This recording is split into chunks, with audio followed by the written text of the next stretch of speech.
Bonjour et bienvenue sur Vidéo Club 58. Aujourd'hui, on continue encore notre mois consacré à Tarantino avec Kill Bill volume 1. Donc Kill Bill, c'est un projet Tarantino mûri depuis un petit moment, même s'il parle déjà à cette époque-là d'un film se passant pendant la Seconde Guerre mondiale avec des juifs tueurs de nazis. On n'en sait pas plus à ce moment, mais finalement, il planche sur ce Kill Bill. Donc l'histoire d'une femme assassinée, ancienne tueuse, qui s'en sort miraculeusement et qui cherche à se venger justement de son ancienne équipe qui a essayé de l'abattre.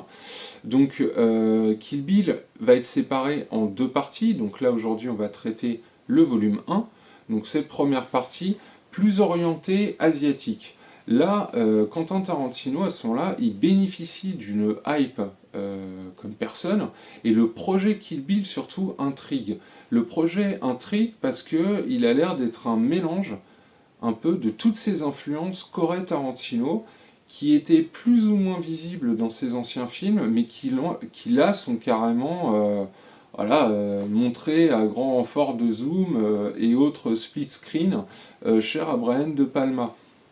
Donc en fait là, on sent avec Kill Bill, pour la première fois, que Tarantino va exposer ses références. C'est à partir de ce moment-là vraiment où il va être critiqué pour cet état d'esprit de recyclage pour certains, comme j'avais abordé sur la vidéo pour Reservoir Dogs. Et ce Kill Bill volume 1, effectivement, on va retrouver des éléments de cinéastes bien plus connus que Tarantino qui ont laissé des chefs-d'œuvre à travers l'histoire du cinéma, que Tarantino repique pour les adapter à son histoire. Que ce soit Truffaut, Hitchcock, De Palma, le cinéma asiatique, tout est rebrassé un peu à sa sauce avec les dialogues à la Tarantino. Il va aussi adjoindre des scènes d'action dans ce film. Là, c'est un côté qu'on ne lui connaissait pas. Vraiment, est-il un bon réalisateur de films d'action? Kill Bill volume 1, en tout cas, le prouve, clairement, avec cette grande bataille finale contre le gang. Et Kill Bill volume 1, voilà, va être vraiment un énorme succès, tout simplement parce que l'histoire va plaire à beaucoup de monde, mais aussi à un public féminin qui va se reconnaître dans le personnage de la mariée. Donc il refait déjà ce qu'il avait fait avec Jackie Brown, de mettre un personnage féminin fort en tête d'affiche. En plus, il propose le rôle à celle qu'il nomme sa muse à l'époque, donc Uma Thurman, avec qui il n'avait pas eu l'occasion de retravailler du coup depuis Pulp Fiction. Et en fait, ce rôle, oui, Uma Thurman, elle va vraiment l'habiter. C'est vrai que pour beaucoup de monde, si on montre une photo d'Uma Thurman, ils vont penser à Kill Bill. Kill Bill, en fait, vraiment, va être un très grand succès populaire. C'est-à-dire que plein de monde qui ne connaissait pas Tarantino va le connaître aussi avec ces Kill Bill, qui sont quand même des propositions bien différentes, puisque on commence à le voir, il y a un univers Tarantino qui commence à se mettre en place avec l'utilisation d'accessoires récurrents, que ce soit des cigarettes d'une certaine marque, des marques de fast-food qui n'existent pas dans la réalité. Mais alors là, dans Kill Bill, lui-même le précise, on est dans une autre réalité. C'est-à-dire que les événements qui se passent dans Kill Bill pourraient être ceux d'un film que regarderaient les personnages de Reservoir Dogs, Pulp Fiction ou Jackie Brown.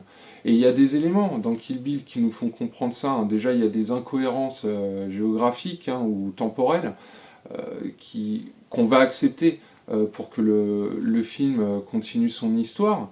Mais vous avez aussi des porte-sabres dans les avions. Enfin, voilà, c'est des petites choses qui nous indiquent qu'effectivement, Kill Bill, l'univers de Kill Bill, on est ailleurs.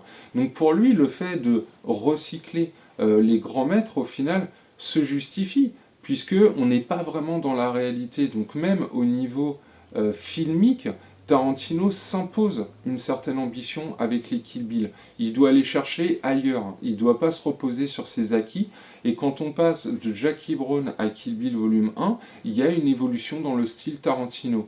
Le rythme a changé, la manière de composer ses plans a changé également, même si on va retrouver des choses qu'il a déjà mis en place par le passé. Là, on a de la véritable nouveauté avec Kill Bill Volume 1. Et Kill Bill Volume 1, donc comme je vous l'ai dit, ça va être un énorme succès, vraiment dans le monde. Et on va attendre très très très fébrilement ce Kill Bill Volume 2, surtout que, comme je vous l'ai dit, la fin de Kill Bill Volume 1 est consacrée à une grande scène d'action qui en plus a dû être modifiée suivant le pays d'exploitation, c'est-à-dire qu'en Asie, cette scène est sortie en version longue et en couleur, alors que pour le public américain et européen, on a une version raccourcie qui est, je trouve, meilleure, plus dynamique, plus réussie, et passage en noir et blanc. Pour contourner la censure dans un premier temps, mais je trouve qu'au niveau stylistique, c'est aussi plutôt pas mal de l'avoir passé en noir et blanc. Après, vous me direz si vous préférez la version classique ou la version HK, votre avis m'intéresse, hein. N'hésitez pas à le mettre dans les commentaires, surtout que sur YouTube, vous pouvez retrouver un comparatif justement des deux montages en temps réel, qui est très très bien réalisé. Donc en tout cas, moi, Kill Bill, c'est un film, comme beaucoup à l'époque, je l'ai attendu. Je vais pas dire que j'ai été déçu, mais en fait c'est vrai que c'était tellement différent de ce qu'il avait fait par le passé. Il y avait tellement une forte hype autour de Kill Bill et de Quentin Tarantino que c'est vrai qu'avec le manque de recul, moi je le trouvais moins bien que ce qu'il avait fait avant. En fait, Kill Bill volume 1, et j'ai quand même attendu énormément ce Kill Bill volume 2 parce que je me disais, comme beaucoup de monde, je n'ai eu que la moitié de l'histoire. Peut-être que le film, dans sa globalité, en fait, est un chef-d'œuvre. Peut-être que c'est son meilleur film, mais j'attendais vraiment de voir cette deuxième partie. Donc, en tout cas, là, moi, je vous remercie beaucoup d'avoir suivi cette vidéo consacrée à Kill Bill volume 1. Donc, qui est un Tarantino, donc, comme je vous disais, que j'aime beaucoup, mais qui pour moi à l'époque était incomplet, hein, dans la mesure où on n'en avait vu qu'une partie, et c'était un choix aussi de Tarantino de couper son film en deux, parce qu'il avait vraiment conscience que le public n'était pas sûrement prêt à venir se coltiner un film de 4 heures. Donc pour des raisons commerciales, mais aussi plutôt de digestion, on va dire, de l'œuvre, il était mieux effectivement de le couper en deux. Donc moi en tout cas je vous donne rendez-vous dès demain pour la pause vinyle consacrée à la BO de Kill Bill Volume 2 et on enchaînera avec le film derrière. Je vous remercie beaucoup d'avoir suivi cette vidéo et je vous dis à demain.